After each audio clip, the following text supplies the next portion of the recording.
Magandang araw po sa lahat. Ngayong araw na po ito ay nasa airport po ako.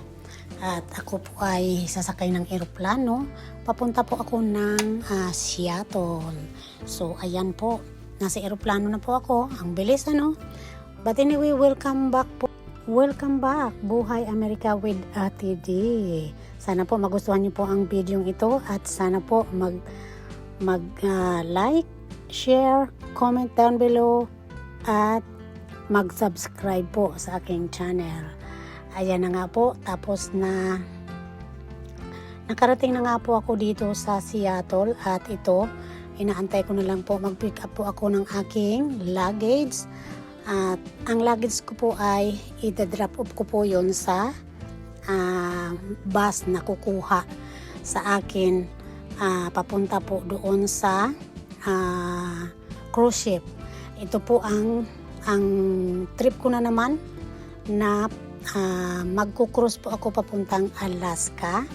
So ayan, naghihintay po ako ng bus. Ang luggage ko po nasa bus na po na may bus sila na sariling kumukuha ng mga luggage.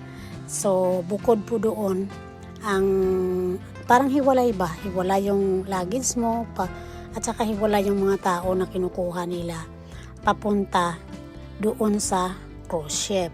So kaya ito, naghihintay lang ako dito.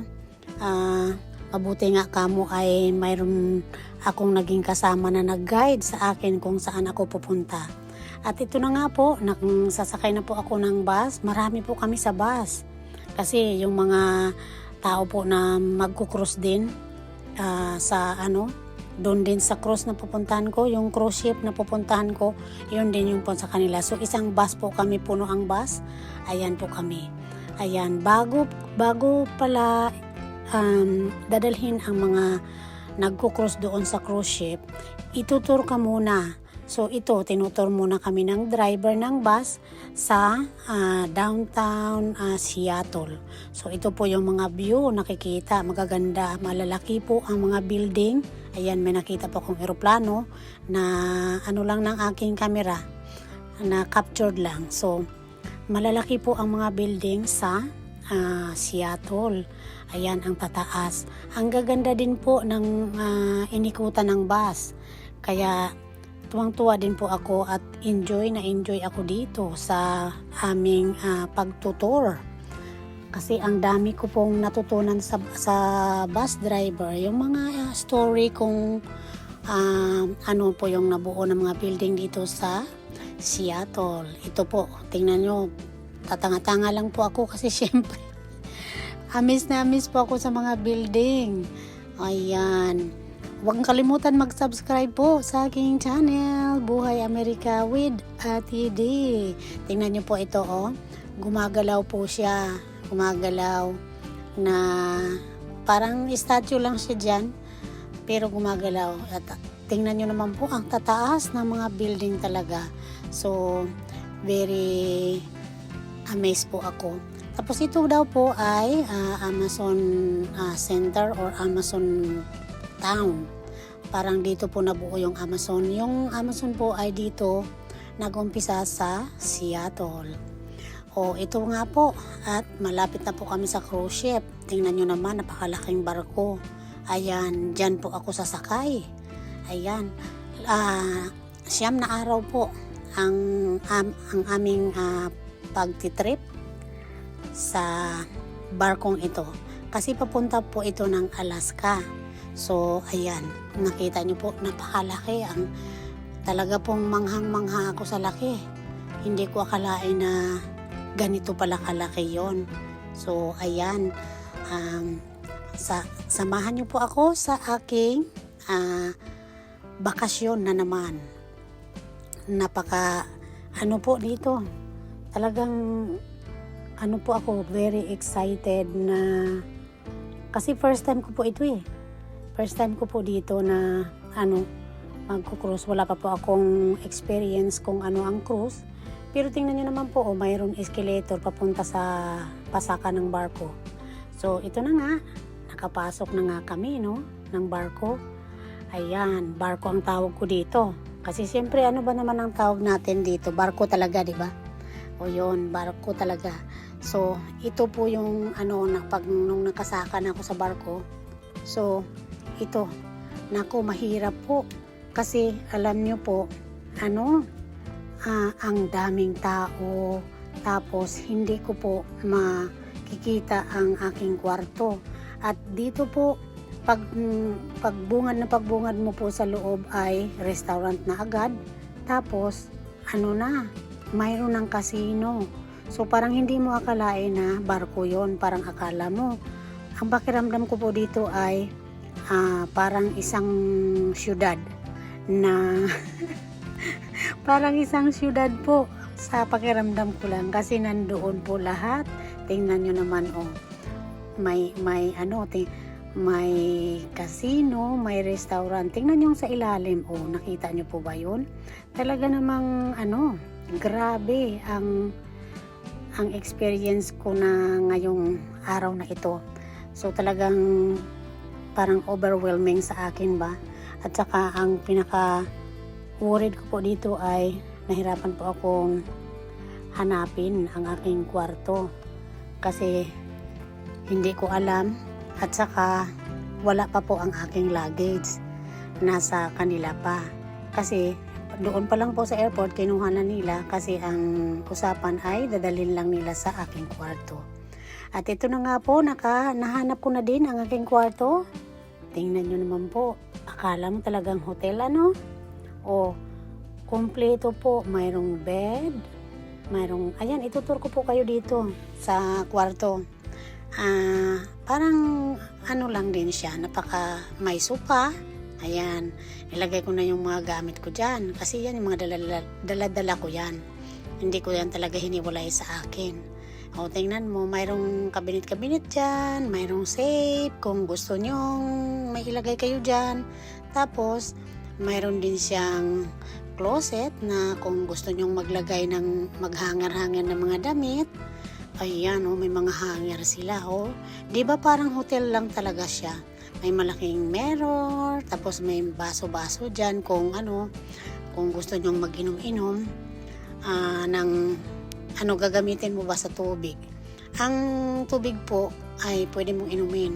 Ayan, may hair dryer sila, siyempre basurahan. Tapos po, mayroon din silang upuan. Ayan, ang upuan. Parang upuan stool ba na pwede rin istakan mo ng mga gamit kung may ilalagay ka pang mga ibang mga gamit. Ayan, may telepono sila. Tapos mayroon ding TV. Maliit lang yung TV.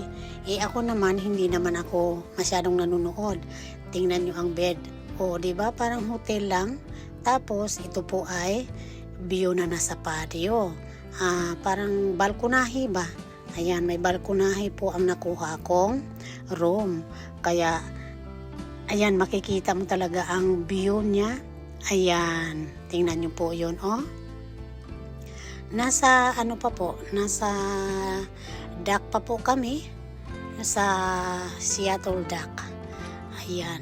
So, napakaganda po talaga ng aking experience dito. So, hindi ko po ma-express talaga ang experience ng ng first day ko dito sa barkong ito. So, maraming salamat po sa panonood. Sana po huwag kalimutan mag-comment, mag-share, mag-like, at mag-subscribe po sa aking channel, Buhay Amerika with Ate D. Ayan po, samahan niyo ako sa aking pag-travel ngayong araw na ito, umpisa ngayong araw. So, ito na ang bathroom. Ayan. Kung napapansin niyo po, iba-iba ang aking suot kasi yung isa ko pong shirt ay pang pang ibabaw ba, para kung lalamigin ako, susuot ko. Pero pag hindi naman ako nilalamig, tinatanggal ko. Kaya ayan, iba na naman ang suot ko, diba? Ang bilis lang. Ayan, may shower. Napakaganda po ng shower nila. Ayan, malinis po. Malinis ang bathroom nila. So, ito na nga po. Paalis na po kami. Ayan. Kakaalis lang po namin mga 10 minutes siguro. Kasi paglabas ko po ng kwarto, pumunta po ako dito kasi may narinig po akong mga mga malalakas na music. Pero ito na po, ayan, paalis na kami. So, bye muna Seattle. Doon po kami galing, oh. Ayan, doon kami galing sa Seattle Dock, Mila. Ayan. So, bye muna at see you later. So, ito po dito. Napakasaya po dito. May party po sila. Farewell party ang tawag nila. Ayan, may sayawan po dyan, may kantahan. Ano po ng kanta. Napakaganda po ng concert nila. Pero, siyempre, hindi ko naman mai-on ang music, diba? Kasi, mahirap na mag-copyright. So, ayan, kaya, ayan, ano na lang ako, lahat po yan ay voice over na lang para hindi tayo mapagalitan ni YouTube. Ayan, nakita nyo po, ang dami talaga. So, ito po ay parang, ano nila, stage na hindi mo akalain na kasama sa barko yon. Kasama, nasa barko na yan, ano na kami, naglalayag na ang barko, pero ito, ang daming show, ay may patambling-tambling pa si kuya. Ayan, may patambling-tambling pa yan. Tapos maganda ang music. Tapos may swimming pool po dito. May swimming pool dyan para sa mga bata. Tapos may slide para sa mga bata. Napakaganda po. Talagang may water fountain sa mga bata. Pero sa ngayon, hindi muna inon kasi siyempre mayroon tayong concert. So, ito. Ayan, naglalayag na po kami. Maganda ang panahon, aliwalas.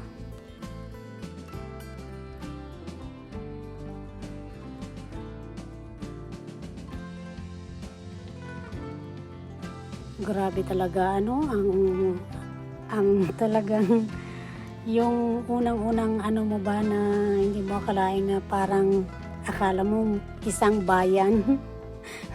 Kasi ang dami mong makikita na parang nasa ka lang, nasa lupa ka lang, hindi mo akalain na nasa barko ka. So tingnan mo po dito, itong mga tao na to nag-o-order yan ng mga pagkain, nakikinig yan ng mga music dyan na galing sa show. Na kasi pwede ka lang umupo at pakinggan mo lang yan. Tapos upo ka dyan, order ka ng pagkain, ito yung view mo. Dagat at sa ngayon syempre may may makita ka pang bundok-bundok o may view pa kasi syempre hindi pa malayo nasa Seattle pa rin. At ito nga po yan ang sinasabi ko, nakita nyo po yung water slide po yan para sa mga bata. May maraming mga upuan dyan kung magsasunbathing ka kasi ang swimming pool po nandyan lang din sa tabi. Ang swimming pool, ayan po. Di ba? Nakita niyo may mga tao diyan nakaupo. Nagsi-swimming po yan sila diyan. Yung mga pero grabe po ang lamig-lamig. Hindi ko kaya na umano diyan sa tubig na yan. Kasi sobrang lamig. Talagang malamig pa talaga. Kaya ay nako. Tingnan mo, sasayaw-sayaw si Inday. Ayan. At ako naman ano lang dito, na palisin-lisin lang ng music. Ayan, si Manoy, nagpa-cute-cute sa camera ko. At ito na nga po, gabi na, pero may araw pa po talaga. Ito, dinner ko na ito. Ito ang unang-unang dinner ko sa barko. Pero tingnan nyo, 8:30 na po ng gabi. Ayan, makita nyo, nakatirik pa po ang araw. Talaga namang ibang-iba. So, talaga sigurong ganun po talaga na hindi agad-agad na umaano yung araw, bumababa. Tapos po, pagkatapos kong kumain, manunood po ako ng concert. So, ayan po, may magko-concert dito. Ito po ay host lang na pinapakinggan. So, pero hindi ko na binidyohan hindi ko na mabibidyohan yon ang concert kasi ay nako, puro music na naman yun kaya hindi na siguro.